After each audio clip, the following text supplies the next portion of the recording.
你这个猫99.99%会死啊，他就直接这样跟我讲，然后你就会觉得说是怎样？对，我们身为记者哪有什么99.99%会死的这种病？我说为什么？什么病？他就说是猫传染性腹膜炎。新闻幕后聊新闻，这里是由 TVBS 联名媒体所制播的 Podcast 节目。新闻幕后，我是露露夏佳露。少子化台湾哦，现在毛小孩的数量呢，其实反而是越来越多的。根据一个农业部的最新公布资料，国内家犬家猫的数量在2023年的统计是将近280万只。不晓得你们家是养猫还是养狗哈？那我们家呢，以前是养狗，现在是养猫。那有个数字很有趣哦，养猫的人口其实比起养狗成长幅度更惊人。统计一样，在2023年，家猫呢有超过131万只，比起前一次的调查，在2021年的调查增加了50%哎。我增加幅度非常多，所以现在很多人呢不生孩子了，真的会把毛孩子当成自己的孩子。如果说家里头的毛孩子得了绝症而且呢你只有非法的药能够救他，花不少钱，还要承担风险，救不救？我们今天要聊的题目很特别，是猫咪的绝症，叫做腹膜炎，它有一种黑市药物叫做 GS441524。邀请到的来宾呢，是专门研究这个题目，研究了有段时间，也做成了调查报道的未来新闻网数位财经制作人张安琪。安琪你好。露露好。好，今天我们是认识很久的朋友了。好啦，你这个专题叫做我不是药神，我只是猫奴对，因为一开始的时候，其实我不是药神，应该大家都知道之前得了奖嘛，一部电影嘛，对不对？对，然后我其实在做这个专题的时候，我又再重新去看了一次。我们没有看过那个电影，所以那电影在讲什么会让你有这个连结？因为那个电影简单来说就是有一个在卖印度壮阳药的男子，一个药商，然后生意也不是很好这样子。突然有一天就有一个病友来跟他讲说，我有一个药，可不可以麻烦你去那个印度帮我买回来，因为那边买就是比较便宜这样子，因为在大家不买那个时候就是天价，你可能我忘记是多少钱，反正可能上万块，你可以拿到一排药这样子，然后一般人根本就承受不起，所以他那个时候就是想说，那印度仿制药是有效吗？那他就去看看，然后之后就买回来之后，用比较便宜的价格，然后卖给需要的人，然后结果后来呢，就阻碍了原本在用中价位来卖这个药，但是是合法管道在卖，它都是非法管道，也是非法嘛，对，其中参与卖药的人是其中一个是牧师，然后中间商在以一个博士的身份来告诉他的药有多有效，然后后来他就是被中间商给骗了。不是骗，就是威胁他说你这样我就要举发你然后他就想说那我就把这个管道卖出去好了，然后就后来这个中间商就是得到所有的管道之后就开始涨价，大家又受不了，就后来他其中有一个朋友就死掉了，吃了那个药之后不是是买不下去，买不了了，他涨价买不下去，然后后来结果他其中有一个朋友就是因为他不再做这件事情他死掉了，他后来得知这件事，他后来其实已经成为一个就是蛮好的，就是有自己工厂的一个小商人，然后但是当时的人又回来找他说，问他可不可以再去帮忙拿药这样子，他才知道说 OK 他那时候那个朋友死掉了，然后他就觉得说政府有要让药商卖这么贵的药让人民活不下去，那不如就让他来犯这个罪，我来让你们活下去，就是他就用成本价卖药给这些，那就是道德的 dilemma 耶，就是你好像为了要救人，可是你被迫都要走的是一个非法的管道，没错，对不对？有点类似这个概念，所以套用在我们这次的这个专题里头，就是要救的是猫嘛，对不对？对，就是你想要救它，可是却没有合法的管道可以救它的感觉。对，因为那个时候，我觉得一开始我做这个专题的初衷是因为我自己很生气我自己很生气是因为你们家有养猫吗？我们家有养2只猫然后呢，其中一只猫就是那个时候刚来的时候，它就是一直拉肚子，是，然后越长越大，它肚子越来越大然后你就觉得说，怎么养我怎么喂它吃益生菌都没有用我怎么去 take care 它，我怎么去用它的猫砂给它一个安稳的环境，它都没有改善，所以逼不得已我们就只好就是去看医生吧，去看医生，对，然后看医生之后，医生那个时候他就是当下。我记得很清楚，他那个时候就是抽血，然后把那个血滴在一个，就是像是我们以前 COVID 那个试剂，然后把血滴在里面，然后就出现3条线这样子，然后他就跟我说，他跟我还有我妈讲，因为我们2个就在那边就在那边等待休息，他说应该是还好吧什么之类的，就以为就是拉肚子嘛这样子。他就跟我说你这个猫 99.99% 会死啊，他就直接这样跟我讲，然后你就会觉得说是怎样？对，我们身为记者哪有什么 99.99% 会死的这种病，他现在好好的不还在那边活蹦乱跳，怎么会 99.99% 会死？他只是说拉肚子而已嘛，其他状况他说肚子大，因为他开始就是他那个有腹水啦，对，他说有腹水这样子，然后他就说又按照这2个判断说他 99.99%，我说为什么什么病？他就说是猫传染性腹膜炎，我就说哈没听过什么东西，然后而且会传染。然后我就说，那我们家宝宝会不会也传染？对。然后我们那时候紧张到就是回到家之后，立刻再度强制大隔离。后来就说开始我就开始上网查，然后这到底是什么，对不对？因为真的不知道一个，就是很像是我觉得跟我们家人得了癌症一样，我们突然他跟我讲一个癌症，然后癌症还有一个很细的名字，你根本不知道是什么东西，所以我们第一件事情就是一定上网查嘛，记者的基本功。对，就我在查的时候就发现我查不到资料呢。就是你是什么？就是打猫咪腹膜炎这样查不到资料？我打猫传染性腹膜炎，猫传怎么办？然后就有一些搜寻到说，一般的maybe 19年、18年、2020年，他们就会说猫传染性腹膜炎是绝症，而且重点是因为在 YouTube 上面的影片也非常少，然后他们也会。而且尤其是兽医师出来讲说，对这个现在在台湾是绝症，你就会觉得完蛋了，怎么办？没办法，我就跟我妈讲说，妈完蛋了，这个一定会死然后就在这个时候，我就突然就一直在收藏的时候，某一个瞬间突然看到有一个说，数字药可救。什么是数字药？然后所以我才开始看什么是数字药，所以我就开始查数字药，然后一个查完之后才说，原来有一个数字药叫做 GS441524，就是我刚刚念的那一串。对，你现在完全背下来它了，真的，我还会念莫纳皮拉韦。对，你知道我背那是冠状病毒的药物吗？对，这是冠状病毒的药物。这个我们可以稍后再讲。但是就是我在查完之后呢，就想说，好，既然有药可治，那我们maybe 来揣看好了。既然说数字药虽然在台湾买不到，我们来揣看到，我就开始查说哪里可以买，然后都是一堆封闭的地方，封闭的社团。对，然后你还要去加入验证，然后进去之后你都要照他们的规则走就对了。比如说你要先给血检报告什么没有的没的。但是因为在发生之前同一件事情的时候，我也做了另外一件事情，就是我很生气，就是你很生气，我很生气，我要知道卖我猫的人。你那个猫是从宠物店买来的？对，它是从宠物店买来的。然后买回来没有很久吗？没有很久，因为那时候就是隔离1个月之后我应该要带它去打疫苗。所以我那时候是刚好让它隔离完，在家里隔离完，房间隔离完1个月之后，我要带它去打疫苗。然后结果只是要去打疫苗，结果突然被宣布它 99.99% 会死。我就觉得说，然后我就上网查就说这个东西是由猫冠状病毒引起的。请问猫冠状病毒的传染途径是什么？就是粪尿、呼吸啊，这种就是呼吸道传染。所以你知道有一个很大的数据是说，90%的猫，不管你是从生下来或什么，90%的猫都有，你都可以验得出冠状病毒。所以我就觉得说，猫传染性腹膜炎既然叫做传染性，所以卖给我的人。是不是它里面就是有人生病，有猫生病了，然后传染的？对，那你这样很不道德对。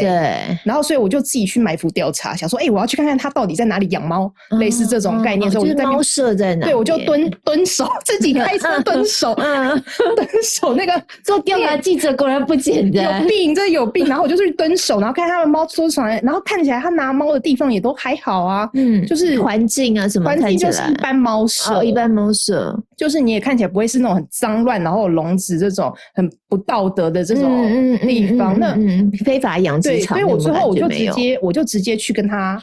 对峙了。我就直接跟他对峙，我就跟他说猫传染性，我就讲完之后，他就说我知道这个东西，他就直接跟我讲说我知道这个有数字药，还是说我帮你问一问，哪边可以买这样子。他那时候有跟我讲，我就说我要的不是这个，我要的是一个说法，一个公道，我要的是别人不要买到有问题的猫，或有传染，因为觉得它是传染的嘛。然后结果，但是因为他也搞不清楚，他对于他来说，他也是觉得说，猫传染性腹膜炎那应该有传染吧。然后所以他也觉得说，maybe 也是传染，那怎么办？要不然我们去找第三方公证验证来验一下好了。结果我们就送去实验室验他的腹水，跟血液，结果检验报告回来上面写你的猫没有冠状病毒啊，罗生门了这会儿。对，就是罗生门，我就说可是真的对，医生准要什么99.99%会死呢。然后他不做一个血液的测试3条线吗？对，所以记者又带着这份报告回到第一家店，第一家店说筛试是有可能会失误的啦。然后我的猫就是那0.0001%，是不是？这么幸运就对了。对，然后后来我发现，就是我真的去做实际调查，我才发现。其实现在线上是有兽医根本搞不清楚猫冠状病毒跟猫传染性腹膜炎是不同的东西，连兽医都不知道，搞不清楚。他们知道在他们的这个专业的训练里，他们曾经学过，但是呢，你要去细分的时候，或是你要去判断，这是一个很专业的判断。你要接触过够多的猫，你才会知道说你要怎么分。是，比如说，你知道所有动物都有可能有冠状病毒吗？对，但是猫的冠状病毒是不是有可能跟新冠病毒之后疫情之后有连接？没有连接，那是完全另外一回事。对，它是1963年就已经出现的，但我就说并没有因为新冠疫情之后变得更多猫有什么状况？没有，他们其实是不同的，完全不同的事情。对，但那个时候就会有误传说，你的猫冠状病毒会不会猫传人？有没有？那个时候有一阵子有这个说法，但其实是两回事，对，是两回事。对，然后猫冠状病毒其实就后面会衍生出两种病毒，一个叫做猫肠冠状病毒，一个叫猫传染性腹膜炎。我觉得你做完这专题可以开专科，就是猫的专科，然后就专门我真的是每一天在跟老师，然后跟这些医生学，然后医生还会丢一个专门就是说你怎么分辨腹水干性还湿性的，这个叫我去自己去 study 完之后我们再来讲话。哇，天哪！然后我这中间我读了超多论文，因为后来我发现就是如果我们今天一般民众我们都很偷懒，我们都会直接搜寻中文。对，那我们搜寻的资料都不一定是正确的，所以要找原文的文献来看。对，但是多少人会有这个精力去翻文献？没有，所以谢谢你，不客气。我真的翻了很多文献。然后后来就是，如果你今天是前面的冠状病毒，猫肠冠状病毒，你的猫就是会拉肚子而已。然后 maybe 6-7周就会好了。OK， 对，但是它的那个冠状病毒，它可能还是会存在你的这个细胞里面。但你有抗体了之类的。对，你有抗体了，然后，但是你要知道，猫传染性腹膜炎，你会觉得说，那我要怎么知道我的猫会不会变成猫传染性腹膜炎？现在这个是一个世界谜团，没有人知道，没有任何一个医生知道。可是你选这个题目做，这样感觉起来很小众、很冷门，但是这个病对猫来说是有很多猫得嘛，对不对？我不能说很多，但是你要想想看，如果今天，因为我自己在报道里面，我是拿了2023年的1岁的猫，就是刚登记成为新猫拿来做，我只拿了1%的猫，它如果得了 FIP，它背后需要的不法所得是多少？大概就是1亿元。哇！比你想象中就是这个黑市市场的规模，这规模是很大的。因为我只是很客气的说了，2023年的猫，这个猫大概1、2、3岁，然后再就是老猫，它都会需要。中间你比较抗体有了之后的青壮年猫就比较不会得这个病，但是到老了之后虚弱又可能会再得。所以你家猫后来确定就不是这个，是 FIP 是不是？对，它只是胖。它只是胖。我们家的猫有一只曾经就是 FIP 是真的有，但是我碰到它的时候它已经治愈了，所以我还特别为了今天我打电话回去问以前的艾妈，因为我们家猫都是就是抱回来的嘛，抱回来的时候那时候艾妈就有在讲这件事情，就是说因为他得了这个腹膜炎 FIP， 他那时候有讲是绝症，然后花了蛮多钱治的，然后打针什么黑市的针，其实那都是在我们把他带回家之前发生的事情，所以我就特别还打电话去问他，才知道那时候他得的是湿式的，就是有腹水的，然后是比较年轻的时候嘛，因为我们那个是抱回来的时候1岁左右，就是小猫的时候。那你刚刚讲的商机嘛，我就问了一下他到底打那个多少钱，他就跟我讲说他们以前因为艾妈都真的很有爱心，他们已经很常年都在救这些猫，然后接触过很多猫。他说以前真的很贵，以前救一只，他要用那个猫的公斤数去算，他要打多少剂量。以前救一只猫呢，大概可能要花到8万左右。那现在好一点，现在大概花3、4万有机会救得回来。可是我就觉得那也是蛮多的8万可能是友情价。8万还友情价。对，有一个牌子叫某一个豆类哈，这个牌子某一个豆类，它那时候现在卖好像是8000还1万吧，一罐哦，一罐，对，一罐好像可以打3次这样子。他跟我讲，那个时候我就是因为做专题嘛，我还跑去前一阵子的那个宠物展，然后呢，你知道这个病，在我觉得很小众的这个病，对，我刚刚说很小众。我们随机拉了8个路人，就有2个人中过。对啊，你看我们家才3只猫，有1只就曾经有过。对啊，然后其中一个就是分享说他去买了那个8000块的怎么救什么之类，最后还是死掉了这样子。对，所以也不是一定说，我觉得我必须要先声明一件事情，就是我没有觉得这个 GS4C1524这个药有没有效，绝对是有效。但是呢，我们这个只能在做调好不好，是我们的问题所在于这个工厂，你也不知道他是谁。对，就是我们现在，它就是一个黑市药。我们这么 care， 我们今天对于我们的饲料都这么 care 了，我们对于我们的药，它今天是一个来路不明的药，然后以前没有合法药，然后你这样子做，我觉得就是我也是会睁一只眼闭一只眼。我说实在话了，就是我也希望猫猫可以活下来。对，但所以触发你想要做这个专题的原因，是因为我是希望更多人可以有更透明的管道。另外一个状况是，我不知道哪一个人卖给我的有效。对，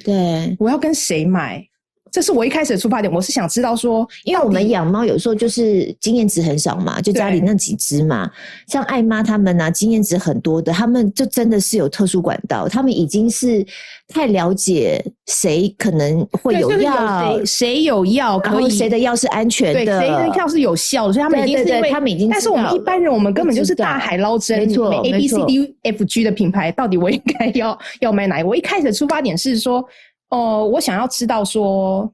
哪一个药比较有疗效。一开始我的出发点其实是这样子，而不是要去批判说这个黑市我们要把它踢爆这样子。对，这完全不是我的出发点。那你在整个调查过程当中，你觉得最让你惊讶的发现，居然有合法药了！真的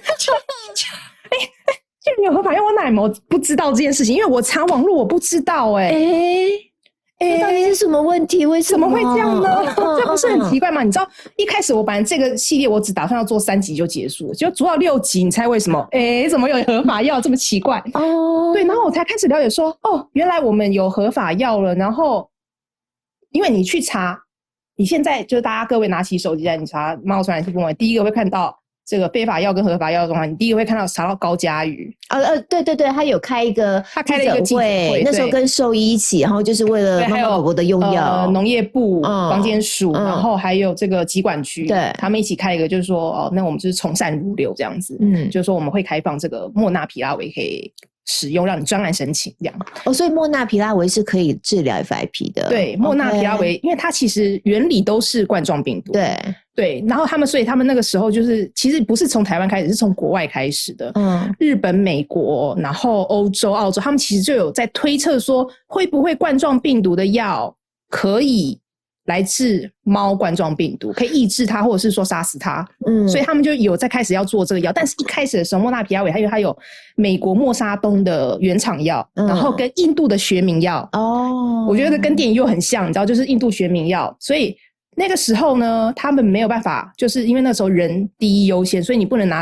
拿人药来，先要救人为主啦。对，然后所以大家就只好退而求其次去选择印度的这个学名药也可以用吗？对，然后所以比如说我们去日本访问，这个人就是第一个他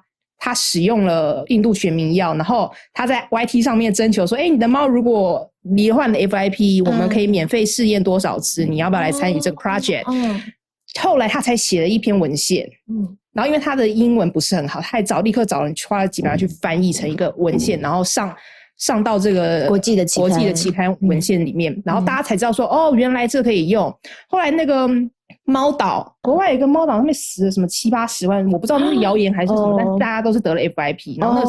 那个时候就是有谣传说会不会是 FIP 有真的变成传染性还是什么之类，但是因为那边当地文献也没有出来，所以我也不知道到底实际怎么样。但是那边的兽医后来也是用莫纳皮拉韦。所以现在台湾其实是已经可以用莫纳皮拉韦来治疗猫咪的这个，有2种，一个是瑞德西韦，一个是莫纳皮拉韦。但是因为瑞德西韦太贵了，一针要1万块，所以对于很多一般平民来说，我觉得不是一个选项，所以兽医师也没有考虑这个选项。是，然后所以大家都基本上都是引进这个美国默沙东的那个莫纳皮拉韦，但是台湾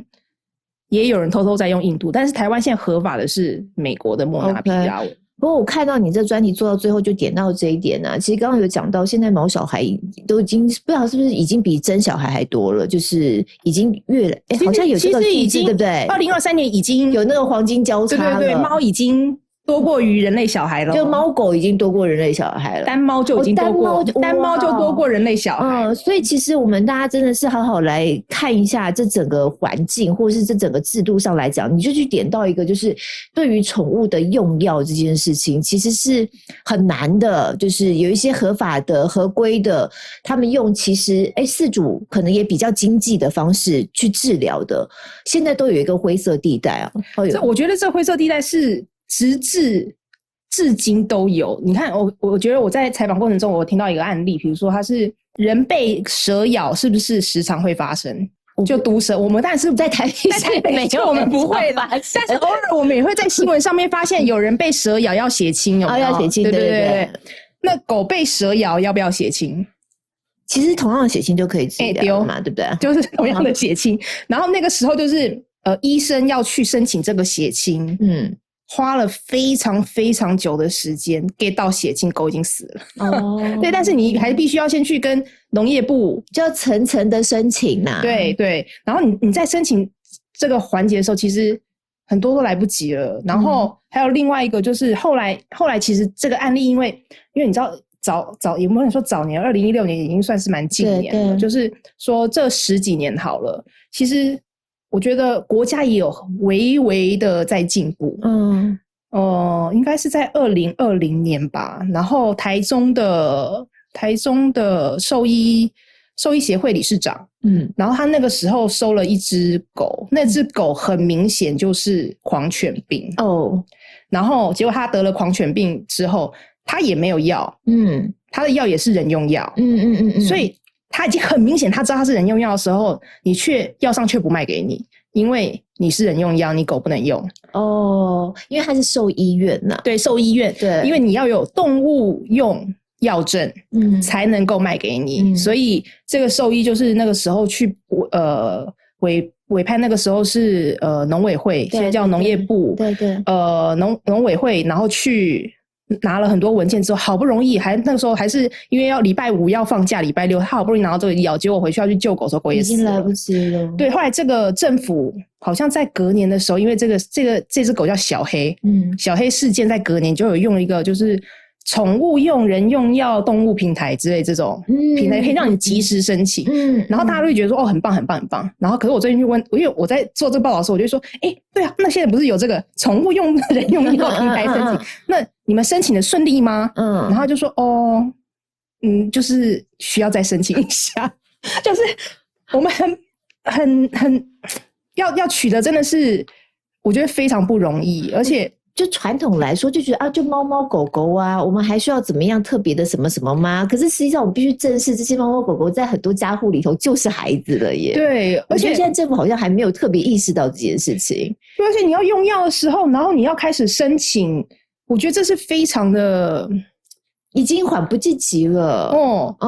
然后他们还有一个就是比如说 OK， 现在你如果想要把它变成是常规药，它在动物用药里面，其实我们的法规并没有保障这些动物，因为比如说之前应该是动物的保健食品类，他们最近好像有另外成立一个叫动物保护司吧，然后他们可以处理这些东西，但是药的部分它还是归在农业部防检署里面，所以它并没有因为说这个药我们现在有把它当成是基因动物用药，或者是把它当成宠物用药，把它另外做分类。对，所以当你把这个宠物用药全部都还是放在基因动物用药，那一定要很严苛来看待这件事情。可是我们今天养一只宠物可能15年，希望更长20年，那我们都是希望它能够就像是我们人生病的时候，我们希望能够及时用药，但是我们现在没有药可用，那所以政府就开辟一个，就是说你可以用，这怎么念呢？太长了，太长了。输入动物用药样品赠品管理办法，用这个方式，然后你可以用一个专案，然后要去申请。对，这个申请是一个很复杂的流程，它就是很多医生而且我们药有多少种？对啊，比如说前阵子有一个点滴厂，它占了全台湾人用市占率70%的点滴药，结果那个点滴厂因为它不符合规则，反正他被查封了，对，就是等于是全台湾有70%点滴药快没了。有前几个月这事情新闻上有报啊，因为医院我不晓得你讲的是不是这个，就是在医院里头就是点滴都出现了短缺的问题嘛，永丰化学，然后那个时候就勒令停业，对，所有的点滴厂要去支援这个市场，包括动物用药的点滴，所以动物用药点滴那个时候就是因为人用药没了，动物点滴也不能够做动物用药，我们要先做人用药。但是我们大部分还是关心人用药部分，其实动物用药你没有讲，完全不知道这一块。对，动物用药没有人关心，动物用药点滴现大缺货，各位，就是你没有先存，现在是没有什么点滴，有一段时间对点滴是很紧急的事情，对，是兽医院要去跟有点滴的动物医院借点滴，因为没有动物点滴了，对啊。然后比如说像是还有一个麻醉用药，台湾好像有一家麻醉用药，但是针对动物吗？还是都是针对动物，因为你今天如果不是走这个专案流程的话，就是我们很 average 的用药，麻醉算是蛮平常会用的嘛。那麻醉用药是台湾好像有一家的这个麻醉用药，但是它的这个麻醉用药，你要知道。我们人开刀，我们是不是有麻醉师？动物开刀有动物麻醉师吗？就是兽医师，是不是？兽医师是不是全能？对，是全能王。对，但是那个麻药啊，其实不符合兽医师他们想要的剂量所以他们要下很重的量，但是其实他们又不知道那个很重要应该是多重。OK， 对，所以但是国外其实是有专门针对动物不同的这个 percentage 的麻药的药，但是因为如果你要进台湾，你就必须要重新跑一趟这个2年的审核流程，然后这审核流程其实也要花钱，对不对？对，就是你重新，你以前在美国做了多少钱，你现在在台湾再来做一次。对，所以对于大厂来说，他们就没有特别，他觉得你没有这个经济条件，没有那个市场来让我支持，我要做这样子，投入这样的成本，对，然后专门为了宠物来做这个，对，而且我觉得就是看得到用不到啦，就是你去同一家药厂，国际药厂去看动物用药，可能20种，然后你就再翻到按台湾网页，然后就突然变7种这样子，就很多都用不到，然后我会觉得说，怎么会我们没有办法，就是我们对于宠物市场这么重视，但是我们却在它的饮食用药并没有获得同样的对待，而且有时候这才是最基本的你说宠物市场不是在那些很移花的东西什么毛爪板或很漂亮的这些东西，对，不是这就是吃的用药，这是它生命最基本的东西，反而没有办法获得保障。所以你整个专题做完之后，你会觉得相关单位是不是应该做点什么？要不然饲主有点就是人为刀俎我鱼肉，我也没办法。碰到像这样状况，好像我不得已我就非要买黑市的药不可，有效没效我也不知道，是不是白花钱我也不知道。可是我不得已啊，那感觉起来就是像你刚才讲的，这整个制度感觉起来都不对劲啊，没有为了饲主没有为了家里头这些毛小孩有一些重新换脑袋的想法都没有。我觉得。没有获得积极作为这件事情，其实对兽医师在第一线也是很沉重的打击。真的，兽医师真的是我觉得很为难，因为之前就有一个是要用这个应该是肿瘤吧，肿瘤，这我记得那只狗叫马尔济斯的 Angel， 对，它得了肿瘤这样子，然后饲主就是其实就是癌症嘛，对，就是肿瘤癌症这样子，然后他就带去某一家宠物医院，然后那个宠物医师他刚好手上有人家就是朋友带回来达胜的这个药，这个药在台湾其实是你也是要专案申请的，但是那个时候他因为手上有这个药，他就帮他打了，就坏马尔济斯死了，然后兽医就被告了。然后所以后来就是检方就讲说，那你怎么可以有这个药呢？但是因为我们国家其实有一个法规，就是说你今天如果你今天真的需要这个药。你可以跟兽医师帮你写一些 paper， 然后你去农委会拿一些证明之后，你拿着这张 paper 我们到美国去买药。本人我这个事主我自己亲自到美国去替我这个亲爱的儿子女儿买。然后肿瘤用药，对，我再带进来，非法走私药品，对，因为我有证明，而且这个是美国 FDA 有认证啊。我只是因为我个人需要，我就要这样子。哇，露露，你有这个美国时间吗？你有这个美国时间去为你的这个3个猫宝贝买药吗？我觉得这是很困难的，所以你知道，我觉得这个案子对于那个医生来说，就是要救吗？好像救了的话，我会不会获得更多官司？对。然后他们在第一线，比如说，因为做完报道之后，我还要跟这个当事人再联络一次。我们都认为说，买这个药人应该不多，对吗？我们认为，我在打电话再给他的时候，他已经不记得我是谁了。我觉得人多到他不记得我是谁，他要 double 跟我确认名字，我是哪一天买的，他要回去查资料，他才知道说我是谁这样子，是不是真的有跟他买药？他说你干嘛要来检讨我？你现在是说 FIP 的这个药嘛？对 ，GS441524，他就说你不要检讨我，你不要检讨我，你跟我讲这里面浓度有多少？我只是卖你的，我哪知道里面浓度有多少？他根本搞不清楚啊！你要去问药商啊，你要去问那个制造厂。我就说好，那你帮我联系制造厂，我去大陆采访他。然后他们说好，然后就后来又说不行，就是你会觉得说，然后他们会一直就是觉得说，你在断这个全台湾 FIP 猫的生路，就会一直不停的就是用这种话来请了我。可是你知道，其实我在做这个，在我不知道有合法药之前的时候，我也在请了我自己，就是说，我会不会做这个报道之后，全台湾没有药了？对，没有药怎么办呢？然后后来我觉得，就是台大的医师有跟我讲一个很棒的话，他就说，我们都觉得吸大麻不好，而且我们都会抓大麻，但大麻会再次消失吗？就是他想卖的人，他从中获利的人，他还是会有管道，他还是有管道可以做，你不用为这个宇宙担心，他们他会因此而没有这个管道。所以你这样做完之后，你会不会觉得相关单位应该做点什么？如果你有建议的话。最好的建议，其实我是事后我有跟农委会这边讲，其实农委会在动物用药管理办法里面，其实它在就是我刚刚讲那个输入动物用药样品正品管理办法里面，它其实第2条第5项，它有一条叫做其他经中央主管机关专案准核。这一条项目其实它可以让英国的合法的 GS441524 到台湾来，对，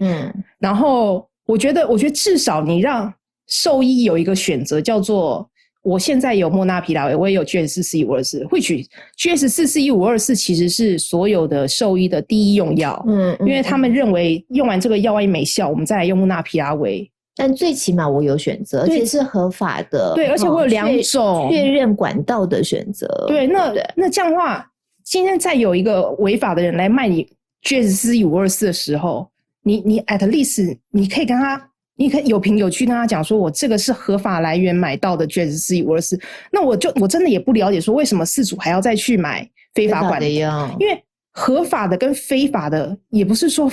非法的就比较便宜耶。对，不过也就是需要有人出来讲，才知道说原来现在有合法的药，对不对？你也是做到一半才发现说原来其实没有合法的药，因为我觉得政府也没有这么多经费去来告诉大家说，我们现在合法药咯，各位没有办法，他也不会发，他连新闻稿都不会发给你。对，你要怎么知道这个药？我是要从农委会的官网进去5个按钮吧，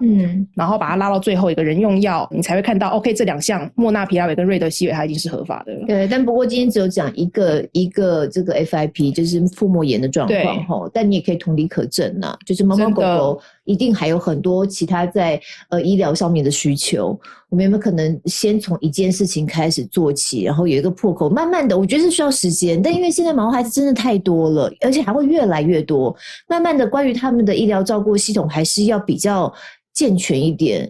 比较让饲主可以有方法可循啦。就是我知道我今天这样的状况，还有兽医，我觉得你刚刚讲也很重要。大家在一个比较健全的制度里头，彼此有保障的方式来照顾我们的家里头毛小孩。你今天这专题总共是有6支嘛，对不对？对，我们都会把这个专题的连结附在我们节目资讯栏里头。对，大家看完之后，就是我其实没有希望大家分享给朋友，我希望大家分享给自己的兽医分享给自己的兽医，因为我觉得兽医其实知道这资讯的还是不多就是没有很多，而且他们才是最关键的，因为走投无路的事主就是去找兽医嘛。对，那兽医如果大家都知道说原来现在有合法药，或是原来大家都有同样的困扰，我们怎么样集结力量跟相关部门来做一些沟通，我觉得慢慢的啦，希望还是能够把这个医疗的制度能够建立起来。对啊，要不然猫猫狗狗你现在家里有气喘要怎么办？很多很多病，不要觉得现在这件事情不关你的事情，等到你猫猫狗狗发生一点点小事情，然后这个药就只有人用药的时候，你就会知道说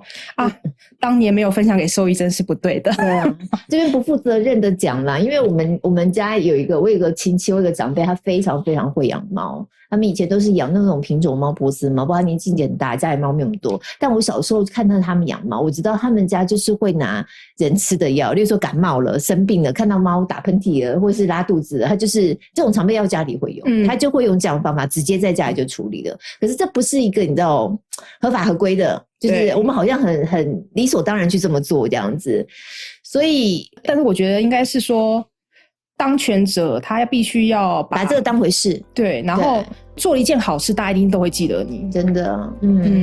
养猫养狗的人这么多，好不好？大家的需要也希望手上有权利的人可以看得到。新闻幕后聊新闻，听那些看不到的故事。我们节目每个礼拜2、礼拜5更新上架，现在各大平台都可以听到我们的节目。希望我们用这样的方式聊新闻，欢迎订阅分享，并且在 Apple Podcast 还有 Spotify 给5星评价。我们现在有粉专有 IG， 我们也会把连结附在节目资讯栏。再次感谢韩青，谢谢露露，你讲话好快哦。